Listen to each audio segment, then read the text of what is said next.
പിതാവിനും പുത്രനും പരിശുദ്ധരുമായ സ്തുതി ആദ്യമുതൽ എന്നേക്കും തന്നെ ആമേൻ. ട്രൂ ഫെയ്ത്തിലേക്ക് എല്ലാവർക്കും സ്വാഗതം. സത്യവിശ്വാസം സംബന്ധിച്ച കാര്യങ്ങളാണ് ഇവിടെ പറയുന്നത്. ഞാൻ യാക്കോബായ സഭയിലെ ഇട്ടു പാലുക്കൽ കോറപ്പിസ്കോപ്പ്. ഇന്ന് പറയാൻ ഉദ്ദേശിക്കുന്ന വിഷയം, താബോർ മലയിൽ പ്രത്യക്ഷപ്പെട്ടത് ഉയർപ്പിക്കപ്പെട്ട മോശയാണോ? ഞാൻ കുറച്ച് ദിവസം ഒരു വീഡിയോ ഉണ്ടല്ലേ, അതിനകത്തൊരു പെന്തക്കോസ്ത് ഉപദേശി പാസ്റ്റർ പറയുന്നത് ഉയർപ്പിക്കപ്പെട്ട മോശയാണ് താബോർ മലയിൽ പ്രത്യക്ഷപ്പെട്ടതെന്നാണ്. അതിൻ്റെ പ്രാരംഭമായിട്ട് പല കഥകൾ അദ്ദേഹം പറയുന്നുണ്ട്. കഥകളല്ല, കാര്യങ്ങൾ. മോശയുടെ പ്രത്യേകത്തിന് വേണ്ടിയിട്ട് സാത്താൻ ചെന്നു. മോശയെ അടക്കിയത് ദൈവമാണ്. ദൈവം മാലാഖയെ പറഞ്ഞയച്ചാണ് അടക്കിയതെന്ന് നമുക്കറിയാം. എവിടെ അടക്കിയതെന്നും പറ്റുന്നു ആർക്ക് കണ്ടുപിടിക്കാനൊന്നും പറ്റിയിട്ടില്ല. ഏത് ഖനനം നടത്തിയാലെന്നോ അത് കണ്ടുപിടിക്കാൻ പറ്റില്ല.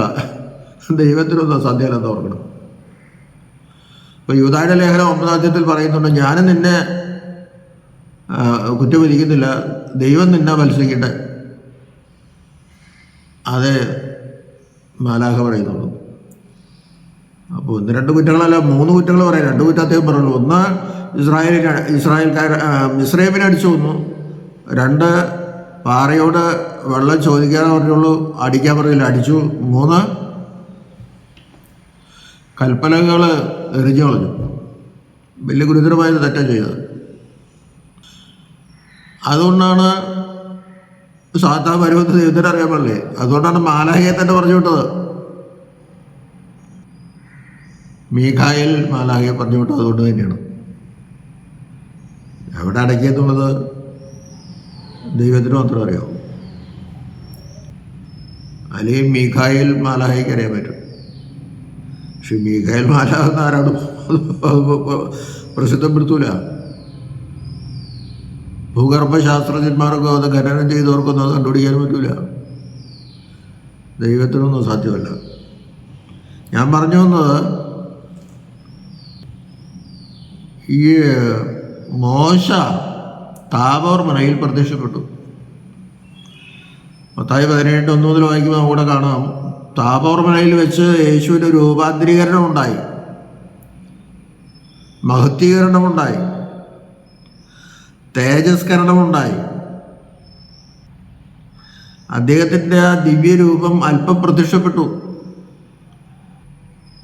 സൂര്യനിൽ നിന്ന് ചന്ദ്രൻ വെളിച്ചം സ്വീകരിക്കുന്ന പോലെയല്ല, അദ്ദേഹത്തിൽ നിന്ന് തന്നെ സ്വയം വെളിച്ചം വന്നു. മുഖം സൂര്യനെ പോലെ പ്രകാശിച്ചു, വസ്ത്രം വെളിച്ചം പോലെ വെള്ളയായി. മോശയും ഏലിയാവോടെ പ്രത്യക്ഷപ്പെട്ടു. ഏലിയാവ് സ്വർഗത്തിലേക്ക് എടുക്കപ്പെട്ടു എന്ന് പറയുന്നെങ്കിലും ഏലിയാവ് പോയത് പർദീസയിലേക്കാണ്. ഞങ്ങളുടെ വിശ്വാസം അങ്ങനെയാണ്. സ്വർഗത്തിലൊന്നും ഇപ്പോൾ ആർക്കും പ്രവേശനമില്ല.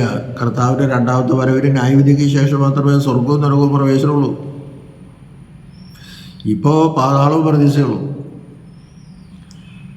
അപ്പം അവിടെ മോശ ഏലിയാവും പ്രത്യക്ഷപ്പെട്ടു, കർത്താവുമായി സംസാരിച്ചു. വിഷയം പോട്ടെ. മറ്റൊരു അത്ഭുതം അവിടെ നടന്നത്, പത്രോസ് ഇത് കണ്ടു. അവർ മനസ്സിലാവണത് മോശയും ഏലിയാവുമാണെന്ന്. പത്രോസ് മോശയും ഏലിയാവിനെ കണ്ടിട്ടില്ല. ഏലിയാവ് എടുക്കപ്പെട്ടതും മോശ മരിച്ചടക്കപ്പെട്ടതുമാണ്. പക്ഷെ അവിടെ മോശ ഉയർപ്പിക്കപ്പെട്ടു വന്നു എന്നാണ് ഈ പാസ്റ്റർ പറയുന്നത്. എന്തൊരർത്ഥമില്ലാത്ത കാര്യങ്ങൾ പറഞ്ഞ് ജനങ്ങളെ തെറ്റിദ്ധരിപ്പിക്കുന്നത്. കർത്താവ് ഇവിടെ പലരും ഉയർപ്പിച്ചിട്ടുണ്ട്. അത് ഈ ലോകത്ത് ജീവിക്കാൻ വേണ്ടിയിട്ടാണ്, പരലോകത്ത് ജീവിക്കാനല്ല. മോശയുടെ ഏലിയാവിൻ്റെ ആത്മാവ് പർദീസയിലാണ്. അവിടെ നിന്ന് അവരെ വിളിച്ചു വരുത്താൻ കർത്താവിന് കഴിയില്ലേ? അവർക്കൊരു സൂക്ഷ്മ ശരീരം കൊടുക്കാൻ കർത്താവിന് കഴിയില്ലേ? അത് പിതാവ് പത്രോസിന് വെളിപ്പെടുത്തി കൊടുത്തു. അത് മോശ, ഇത് ഏലിയാവും. അതുകൊണ്ടാണ് പത്രോസ് പറയുന്നത്, ഞാൻ 3 കൂടാരം ഉണ്ടാക്കും, ഒന്ന് നിനക്ക്, ഒന്ന് മോശയ്ക്ക്, ഒന്ന് ഏലിയാവിന്. ഒരിക്കലും ഉയർപ്പിക്കപ്പെട്ടിട്ടില്ല മോശ. ഇപ്പം ലാസറിനെ ഉയർപ്പിച്ചു ഇവിടെ ജീവിക്കാൻ വേണ്ടിയിട്ടാണ്. വിധവയുടെ മകനെ ഉയർപ്പിച്ചു ഇവിടെ ജീവിക്കാൻ വേണ്ടിയിട്ടാണ്. പലരെ ഉയർപ്പിച്ചു അവരൊക്കെ ഇവിടെ ജീവിക്കണം.